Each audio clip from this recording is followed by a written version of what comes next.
Akhirnya di situ Ustadz pun ngebacain doa dan ngebacain dua kalimat syahadat. Tapi nih, sosok itu malah ngikutin lafal yang dibacakan dengan Ustadz itu sambil ketawa-ketawa. Nah karena Ustadznya kesel gitu ya. Akhirnya, hey guys, thank you udah klik video ini. Oke, kali ini di treat horror ini aku ada asupan creepy lagi nih buat kalian. Ini ceritanya menurut aku serem banget ya. Bukan cuma serem sih, tapi seru. Nggak bisa dibilang seru juga sih, karena ini ceritanya musibah yang dialamin orang gitu, atau suatu keluarga lah. Dari cerita ini kan gak enak banget ya kalau kita bilang seru. Oke lah, langsung aja kita ke ceritanya. Tapi sebelum kita lanjut ke ceritanya, bagi kalian yang belum join dengan kita di sini para Risk Creepers, kalian bisa join dulu pastinya dan subscribe channel ini dan aktifkan juga logo loncengnya pastinya, biar kalian dapat notif pas aku upload video terbaru. Karena di sini kita bakal terus penuhin asupan creepy setiap minggunya. Oke lah, siapkan cemilan dan minuman kalian, cari posisi ternyaman juga, redupkan lampunya, kita mulai ceritanya. Oke, sebelum kita masuk ke ceritanya, jadi aku mau cerita dikit dulu nih. Jadi kan dari dulu aku kalau di video itu pakai baju hitam polos terus kan, itu udah lama banget lah dari dulu. Dan akhir-akhir ini itu udah ada beberapa video ya yang aku tuh pakai baju udah nggak hitam polos lagi cuy. Sekarang udah ada katalognya gitu. Jadi ada yang nanya nih karena ketutup mikrofon, jadi nggak ada yang tahu nih aku pakai baju apa.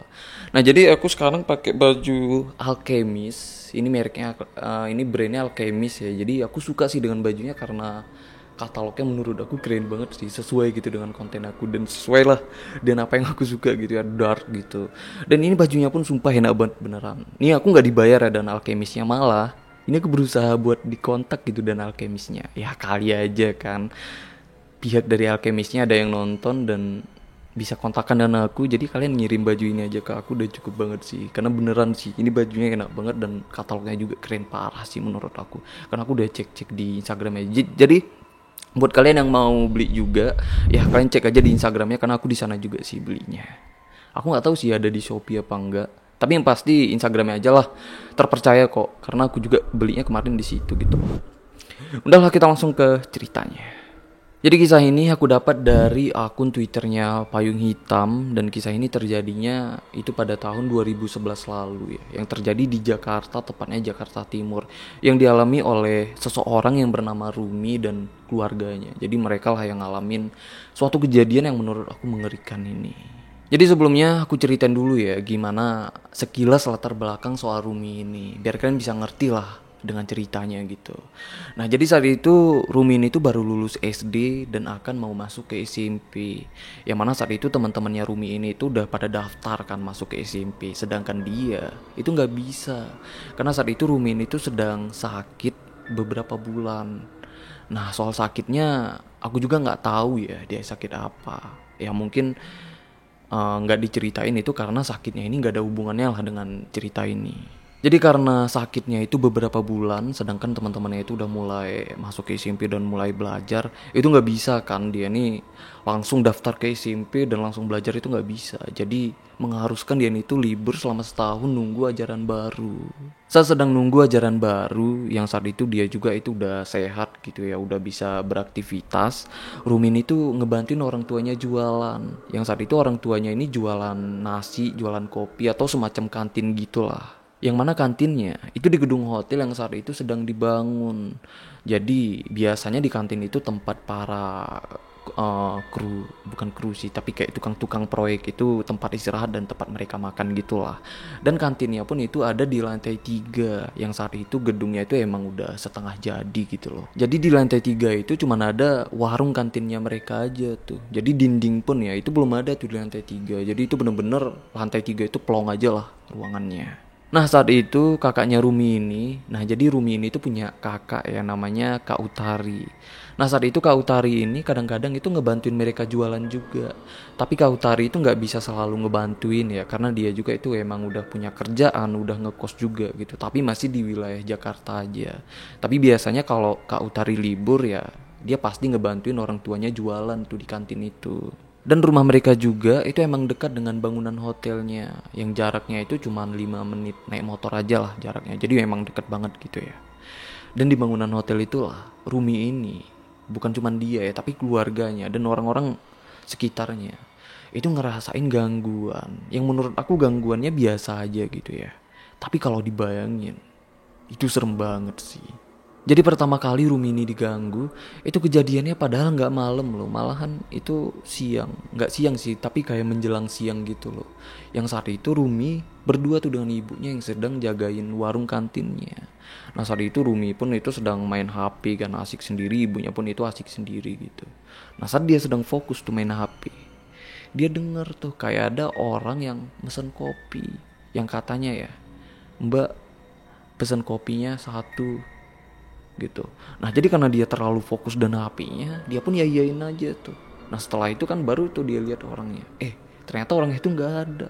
Sampai dia ke depan gitu ya, ngeliatin lah sekitarnya. Itu beneran gak ada siapa-siapa ternyata. Padahal di ruang lantai itu yang kayak aku ceritakan tadi ya, itu lantainya plong gitu lah. Jadinya harusnya kalau memang ada orang yang mesen, itu kan harusnya kelihatan kan di situ. Nggak mungkin lah dia itu hilang secepat itu gitu loh. Tapi pas dicek itu beneran nggak ada. Nah karena ngerasa heran, Rumi ini tuh nanya tuh dengan ibunya, Bu tadi ada yang mesen kopi ya, tanyanya. Tapi ibunya pun itu nggak tahu gitu, nggak sama sekali nggak dengar, nggak ngelihat juga gitu ada orang yang mesen kopi.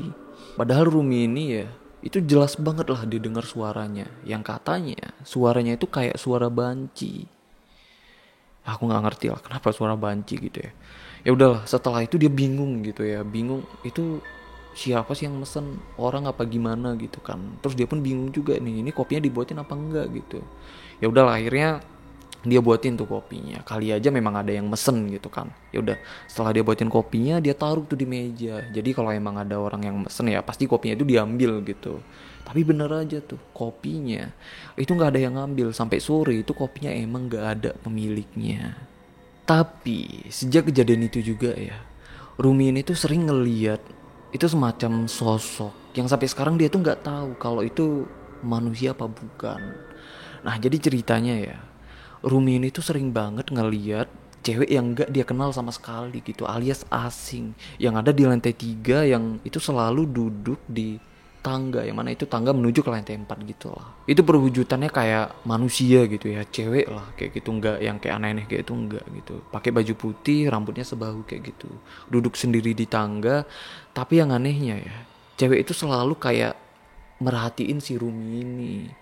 Nah tapi Rumi ini tuh gimana ya, dia ini segan lah gitu buat nyamperin dan nanya. Kan nggak mungkin ya samperin nanya, tanyanya cuman buat siapa sih kok selalu merhatiin, kan nggak enak gitu ya. Jadi Rumi ini tuh nggak sampai kayak gitu lah. Tapi dia ini heran gitu, karena ya biasanya di tempat itu tuh jarang ada cewek yang nggak dia kenal. Karena biasanya ya kalaupun ada cewek ya paling itu keluarganya atau saudaranya, karena kan itu emang wilayah proyek, karena yang mana di dalam itu emang tukang-tukang semua gitu. Jadi emang jarang ada lah cewek di dalam itu. Makanya tuh Rumin itu ngerasa heran.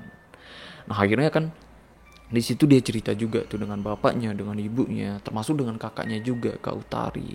Nah pas dia cerita dengan kakaknya juga itu ngerasa yang sama tuh. Kakaknya pun itu ngeliat sosok cewek yang sama tuh, yang kayak dilihat dengan si Rumi ini. Dan kakaknya juga itu risih, sama juga ya, risih karena cewek itu tuh kayak selalu memperhatikan dia gitu loh. Nah tapi soal ini ya mereka tuh belum mikir kalau itu tuh mungkin sosok atau kayak gimana, belum gitu ya. Awalnya mereka ini masih mikir ya mungkin itu orang aja gitu, iseng kali duduk di situ kayak gitulah. Tapi setelah ada kejadian kedepannya, barulah mereka ini tuh semacam sadar ya, kayaknya wanita itu tuh bukan wanita biasa, bukan manusia gitu.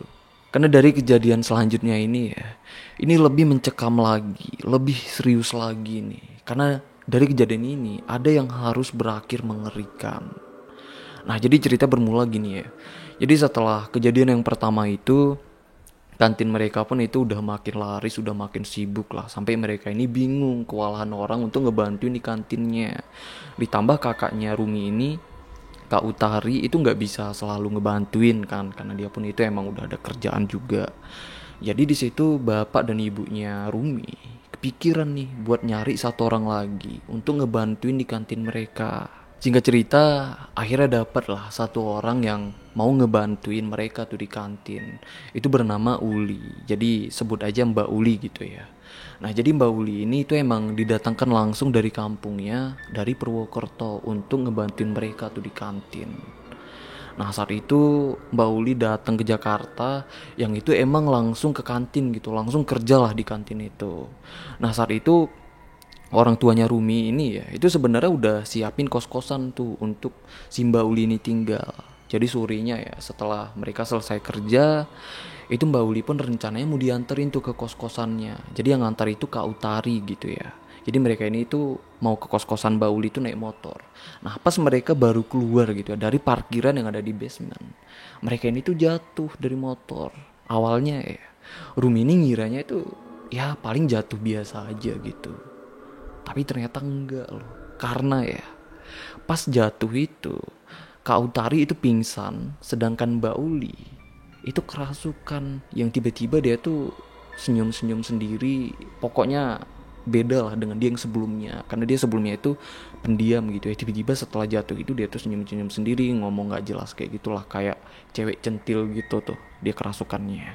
Nah karena itu ya Kautari itu kan pingsan. Jadi Kautari itu langsung dibawa ke rumah, itu ditanganin lah di rumah, diobatin gitu. Sedangkan Bauli itu dibawa ke musola yang ada di bangunan itu. Itu maksudnya untuk ditangani dengan ustadz, dan mereka pun itu emang udah manggil ustadz lah untuk nanganin Bauli yang saat itu udah kerasukan. Nah di sini ya yang dilihat dengan Rumi ini, yang sebelumnya Bauli itu ngomongnya itu nggak ada medok sama sekali, tapi saat itu tiba-tiba ngomongnya itu jadi medok banget tuh. Nah di situ mereka semua memang udah yakin banget gitu ya kalau Mbak Uli itu kerasukan, dan di situ Ustadz pun emang ngebacain doa. Tapi sosok yang ada di dalam tubuhnya Mbak Uli itu kayak menghina apa yang dibacakan dengan Ustadz itu loh. Nah jadi saat itu ya sosok itu pun benar-benar nggak mau keluar tuh dari tubuhnya Mbak Uli. Dan sosok itu bilang katanya dia mau keluar kalau ada Mas Dewa. Nah Ustadz ini nggak tahu kan siapa Mas Dewa. Ustadz ini nanya gitu, siapa Mas Dewa gitu, kenapa harus Mas Dewa, nanya kayak gitu. Nah di situ sosok itu pun jawab katanya kalau dia suka dengan Mas Dewa. Nah sedangkan keluarganya Rumi ya itu kenal tuh dengan Mas Dewa. Ternyata Mas Dewa ini ya itu arsitek atau mandor di bangunan hotel itu. Jadi Mas Dewa ini tuh emang sering lah ke sana ya. Emang itu kerjaannya gitu kan. Tapi saat itu Mas Dewa itu sedang gak ada di situ. Nah Mas Dewa ini itu emang sering ke warung kantinnya mereka gitu. Di sana Mas Dewa ini biasanya makan, minum kopi gitu. Ditambah Mas Dewa ini juga emang dikenal dengan keluarganya Rumi karena Mas Dewa ini suka gitu dengan Kak Utari. Nah di situ ya keluarganya Rumi pun itu kaget kan, kenapa ini ada kaitannya dengan Mas Dewa gitu loh. Ya udahlah setelah itu ya mau nggak mau mereka pun itu turutin kemauan sosok yang ada di dalam tubuhnya Mbak Uli biar sosok itu cepat keluar gitu. Karena mereka pun itu udah kasihan banget lah dengan Mbak Uli. Baru hari pertama kerja, belum sehari juga gitu kan di Jakarta udah kayak gitu kejadiannya. Ya udahlah di situ akhirnya mereka pun nelpon Mas Dewa, yang saat itu Mas Dewa kebetulan itu sedang ada di Bogor. Akhirnya di situ bapaknya Rumi ini ya itu jelasin lah dengan Mas Dewa kejadiannya kayak gini loh, pokoknya diceritain tuh semuanya.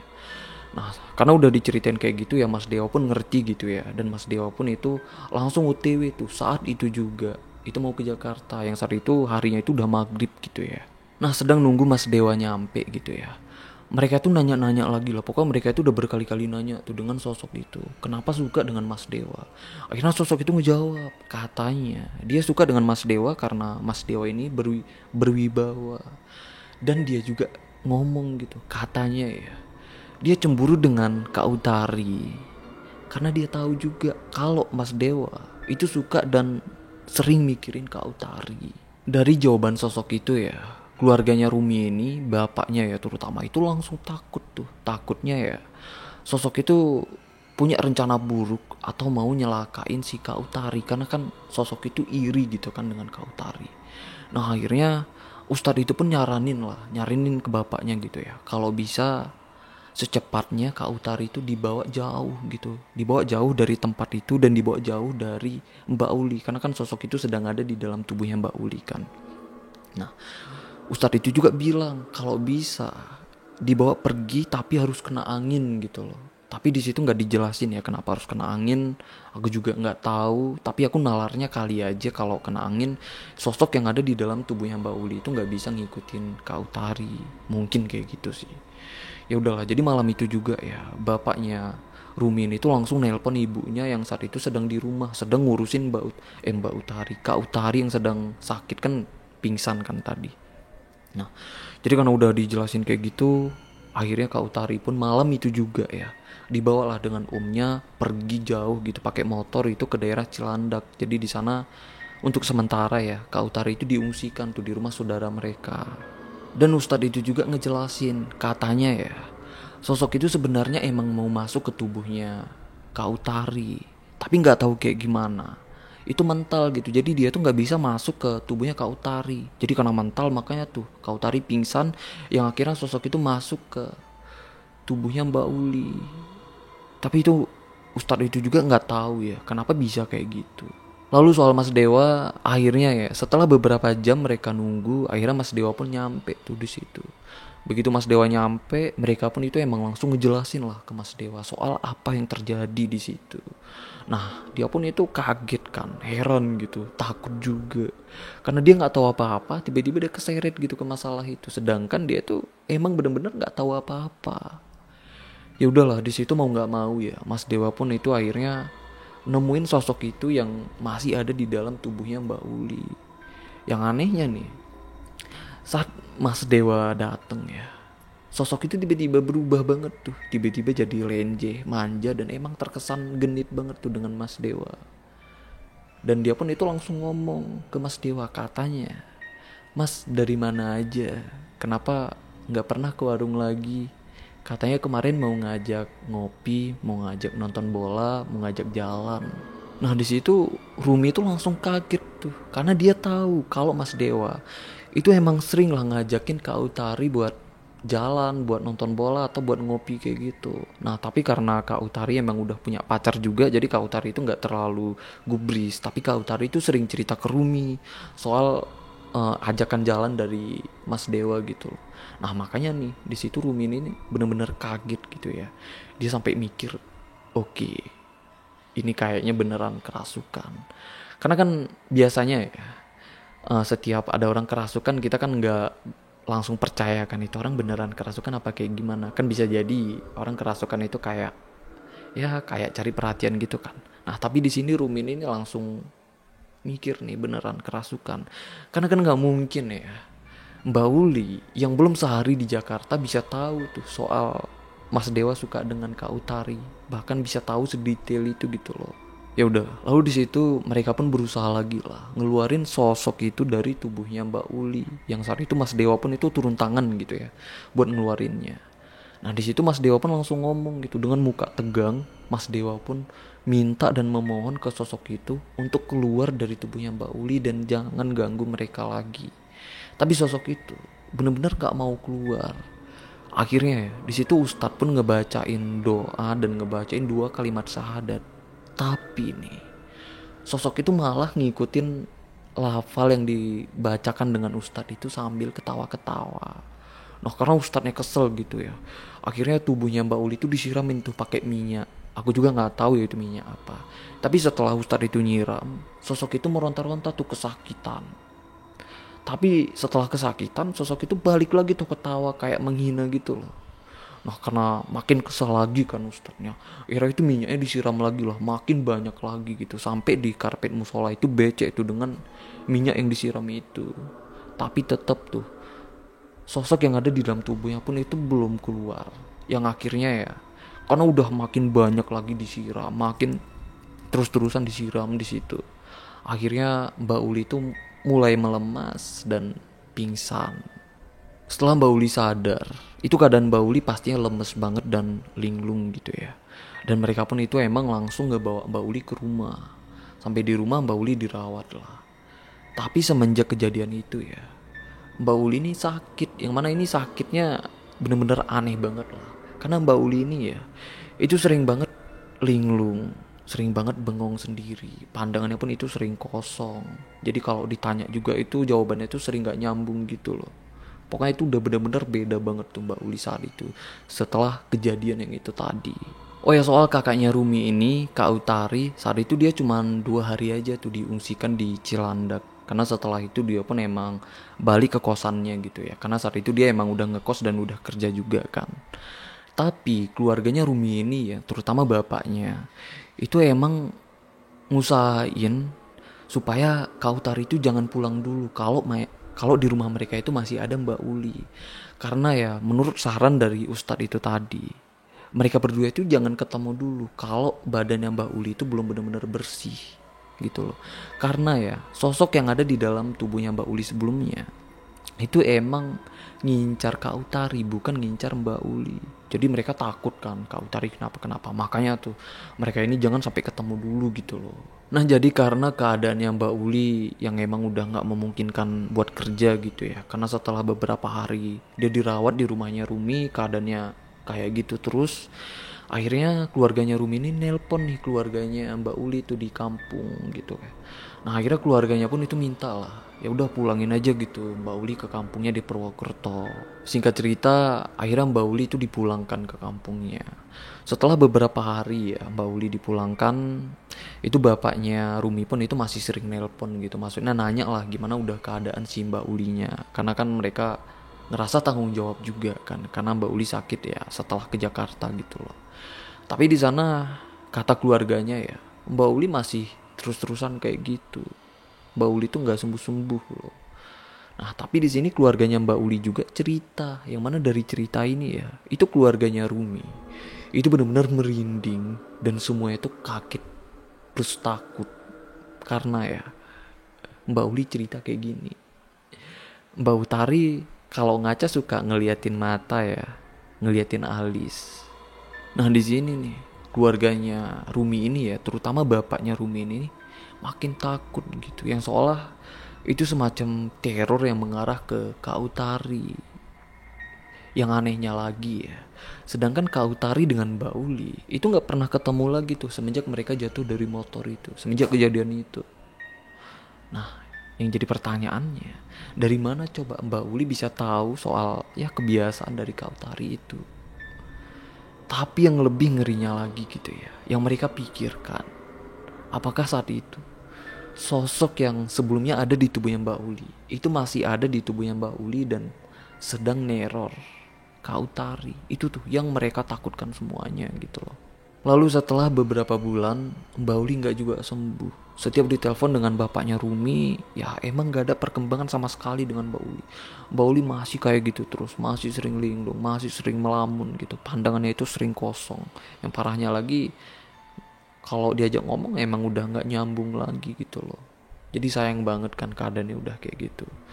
Nah padahal ya saat itu keluarga yang Mbak Uli itu udah beberapa kali ngebawa Mbak Uli itu berobat, tapi berobatnya itu ala-ala herbal gitu ya, misalnya berobat kayak dibawa ke orang pintar atau ustadz gitu, tapi emang nggak ada perkembangan sama sekali. Nah emang ya keluarganya Mbak Uli emang sama sekali itu nggak pernah ngebawa Mbak Uli itu berobat ke medis, karena emang nggak punya biaya yang cukup gitu. Padahal bapaknya Rumi ini ya itu udah beberapa kali nawar untuk ngirim biaya untuk pengobatan Mbak Uli ke medis, tapi selalu tuh ditolak dengan keluarga Mbak Uli. Yang diceritain itu nggak dijelasin kenapa ya keluarga itu nolak, padahal kan itu penting banget gitu kan untuk keselamatan Mbak Uli. Karena bisa aja kan penyakit yang diderita Mbak Uli itu mungkin itu emang penyakit medis.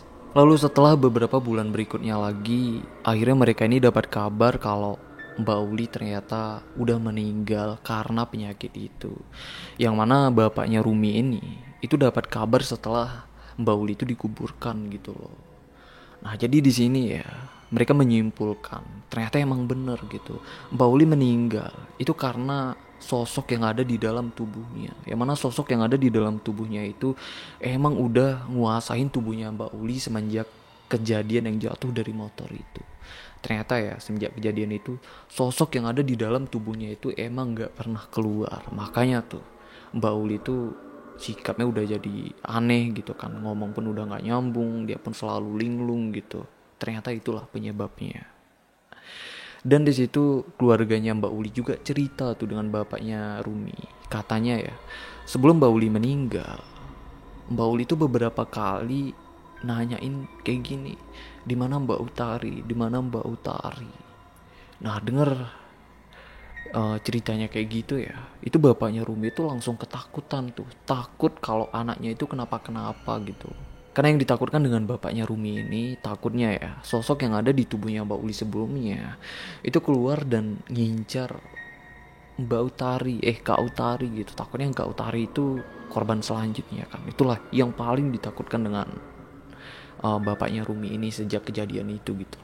Tapi syukurnya setelah kejadian itu ternyata ini kejadiannya nggak merembet ke Kak Utari ya. Jadi ceritanya Kak Utari ini nggak kenapa-kenapa lah. Tapi mereka ini sempat was-was gitu kan. Ya siapa sih yang nggak takut, apalagi kejadiannya udah ada yang meninggal gitu kan. Ya gimana mereka nggak takut gitu, terutama keluarganya si Utari ini. Ya udahlah, semenjak itu mereka pun itu kayak nggak ada masalah itu lagi ya. Semua masalah itu pun ya udah gitu, udah kelar. Dan mereka pun itu emang udah memulai hidup normal gitu loh. Tapi setelah beberapa tahun yang mana hotel itu juga udah selesai dan udah beroperasi gitu ya. Bahkan sampai sekarang itu hotelnya masih ada gitu loh. Tapi di ceritanya itu emang gak bisa disebutin lah nama hotelnya. Karena itu emang menjelekkan suatu merek juga gitu kan. Nah, ini kejadiannya di hotel itu juga. Yang mana ini kejadiannya mereka yakinin ya, ini ada hubungannya dengan sosok yang masuk ke tubuhnya Mbak Uli. Nah, jadi ceritanya saat itu Rumi ini udah SMK jurusan Tata Boga gitu ya, yang mengharuskan dia ini itu magang di hotel. Nah, karena hotel itu tadi yang di dekat rumahnya itu ya udah selesai, jadi dia magang di hotel itu. Nah, setelah dia udah magang ya di hotel itu, udah beberapa lama magang juga di situ, awalnya itu nggak ada masalah apapun. Tiba-tiba nih ada suatu kejadian yang mana dari kejadian ini tuh ngingatin dia dengan kejadian dulu. Jadi saat itu Rumi ini magang di hotel itu, shiftnya itu pagi sampai sore lah. Jadi pagi itu sekitaran jam 7, dia ini yang baru nyampe di hotel itu langsung ditegur tuh dengan staffnya. Yang dia panggil itu Bang Indra ya. Bang Indra tuh langsung negur dia, ngomong kayak gini. Kok mondar mandir aja sih Neng, gangguin aja gitu, kata Bang Indra. Nah di sini Rumi langsung kaget kan, lah kok mondar mandir, orang dia baru nyampe kan, kayak gitu. Tapi di situ Rumi ini nggak terlalu gubris ya udahlah, dia pun itu langsung tinggalin Bang Indra, itu langsung kerja karena buru-buru tuh, karena di situ ceritanya Rumi ini udah telat lah masuk kerja gitu ya. Ya udah di situ dia pun kerja. Lalu siangnya jam 12 pas mereka break makan siang gitu ya. Yang mana mereka ini makannya itu ngumpul gitu, para anak magang dan para staff itu ketemu. Nah, di situ Bang Indra itu langsung nemuin si Rumi gitu. Yang mana Bang Indra ini nanya dengan muka serius. Dia ini langsung nanya, "Kamu sebenarnya shift kapan sih?" gitu tanyanya. "Ya shift pagi lah Bang," gitu. Nah, di situ Bang Indra pun nanya lo gitu, "Yang bener kamu si Fagi?" "Ya bener Bang," gitu. Udah di situ Rumi pun nanya balik kan, "Kenapa sih emang Bang?" gitu. Nah, ternyata ya di sini nih Bang Indra ini jelasin, ceritain tuh. Katanya dari semalam, jadi Bang Indra ini tuh shiftnya itu malam gitu ya. Dari malam saat Bang Indra nih lagi fokus kerja gitu ya, dia nih ngelihat kalau Rumi ini tuh mondar mandir.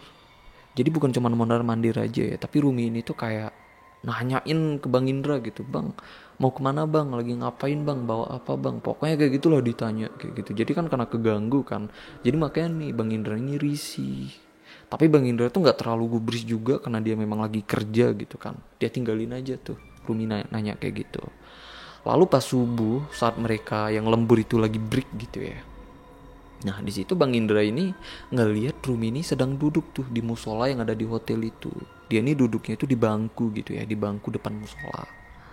Nah di situ karena udah ada kesempatan buat nanya, di situ Bang Indra langsung nanya lah ke Rumi. Dia ini nanya, "Kamu sebenarnya shift kapan?" gitu, ditanya dengan Bang Indra. Karena kan Bang Indra di situ udah ngerasa aneh juga, karena biasanya anak magang itu nggak ada shift malam, apalagi cewek itu nggak ada. Nah di sini makanya nih dia nih mikirnya kok masih ada anak magang nih malam-malam gitu kan. Ditanya tuh, "Kamu shift kapan?"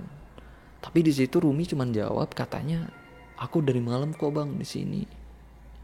Ya udahlah di situ dia pun mikirnya ya udah ini bener-bener Rumi gitu kan, ya kali aja dia nih memang bener-bener lembur atau kayak gimana. Ya udahlah setelah itu Bang Indra pun tinggalin Rumi lanjut kerja lagi, dan itu masih diganggu tuh sama si Rumi. Rumi ini pun masih ngikutin Bang Indra nanya-nanya kayak gitu. Makanya tuh pas pagi ya Rumi yang sebenarnya pas dia nyampe ke hotel, dia tuh langsung dimarahkan, bukan dimarah sih, ditegur gitu dan Bang Indra, "Kamu kok mandir-mandir aja sih Neng," gitu.